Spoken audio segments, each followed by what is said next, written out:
Well, Merry Christmas, everyone. It is December 24th as the time I'm making this video here.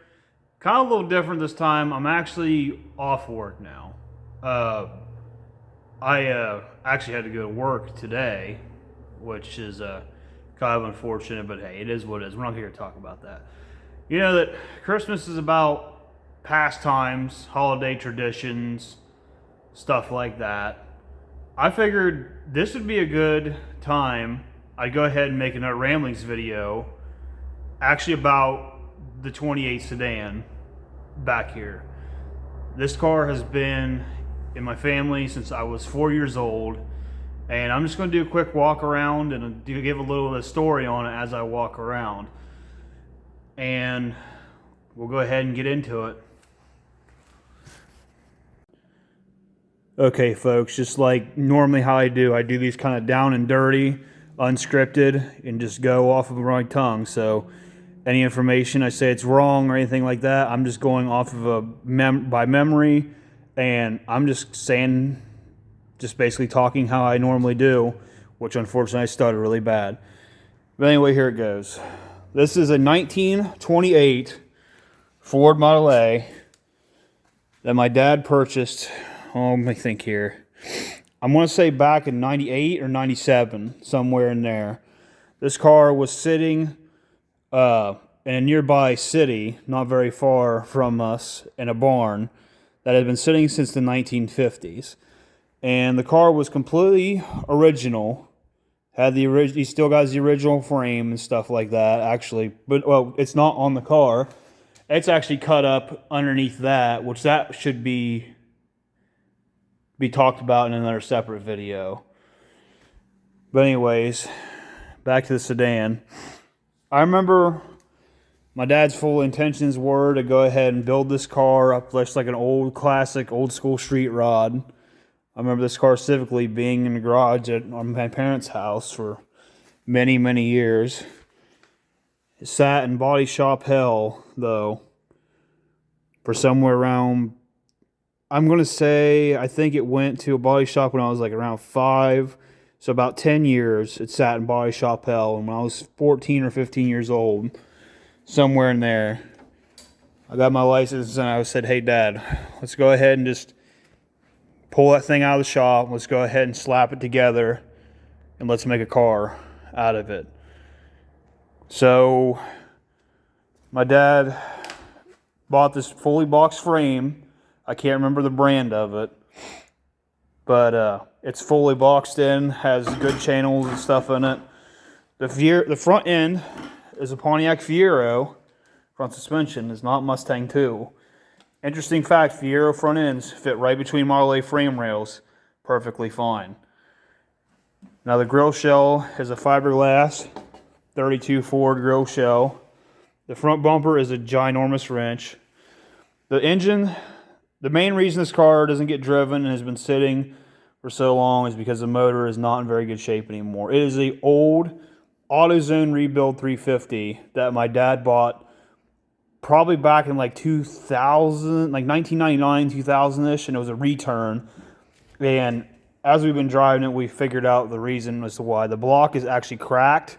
It leaks oil really bad, and it runs like absolute dog shit now.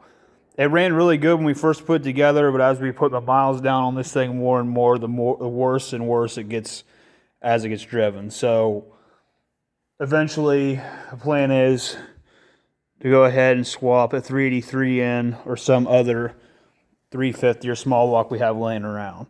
Now normally I'm an LS guy and stuff. Like you said, the content on my C10 and stuff, but this car's already set up for a small block Chevy. Has a turbo 350 transmission in it. Has a Ford 8-inch rear end in it. It's unfortunate his tires have gone flat. Those were not cheap. I remember when Dad got those. Now the doors are suicided on this car. Model A's did not have factory suicide doors. Actually, I remember I was talking to my dad when I was little. Said, you know, it'd be cool to have a car with doors that open backwards. So that's what they ended up doing, was going ahead and put this. Now the body work was never finished on this car after it sat in body shop hell for so long. And as you see, like the paint or prep work has not been done correctly. The paint is starting to flake off of it. So my dad and I pulled this out of that body shop. It was all just primer, and that was it. And the rat rod trend was in real hot and heavy at that point in time, around 2012, 2013. And we went ahead and just give this thing a shot of satin black and just bolted this body back on this frame and rewired it and got it running. Now, I remember when he started building it, it had some sort of weird throttle body injection system on it. Didn't work very good. And we ended up throwing that in the trash and put this Holley, I think it's a 680 carb on it. Eventually it went by, and eventually as time went on, we went ahead and added more stuff. Like the tunnel ram wasn't there originally. I remember I put that in for him when I was at work, and also these valve covers. This car is, either between this car and my dad's 58 is the reason why I just love all these older rigs. Out of all these vehicles that are in here, I mean, whenever he goes, this car will never ever leave. I don't care. You could give me 40 grand for this car and I would not take it. Got just too many memories. It does have a third brake light. It hasn't been shaved down yet. Our neighbor, my dad's neighbor, was a body man at the time. Put this fuel door in the back, and it almost turned out okay. It's not terrible. My favorite part was the 37 Ford taillights that are Frenched in the body. He done an amazing job at doing that. It has never cracked, peeled, or anything after probably 20 odd something years, and it's still in there. Now the skull on the dash actually lights up whenever you have the turn signals on or the high beams, which is pretty cool. Got dolphin gauges in it from way back then. This car has about 2,500 miles on it, and that is accurate, 100%. This car does have a back seat. This car has been, my dad chopped this roof on this car about 3 inches a long time ago. I remember watching him do it when I was little. The roof is out of a van. That's why it has ribs in it. It still has wood in the body. That is original wood from the 1920s. This car is in excellent shape as far as rust. Gas tank has been omitted and removed, been shaved. I remember my dad doing that. Got the old Thrush exhaust tubes off a Corvette.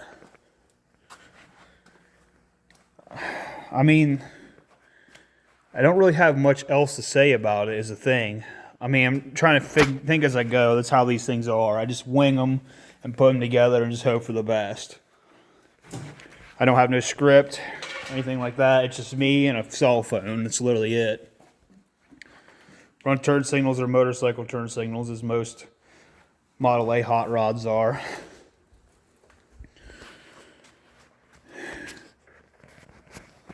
I have a lot of memories in this car, though. I remember driving this thing to high school.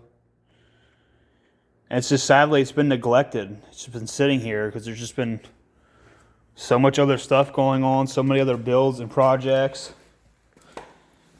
This thing just kind of sits. It's actually the dune buggy has actually coasted forward and jammed itself into it. I mean, it's just probably a lack of compression from the Volkswagen engine sitting in there. That's all I really have for now. Thanks for watching.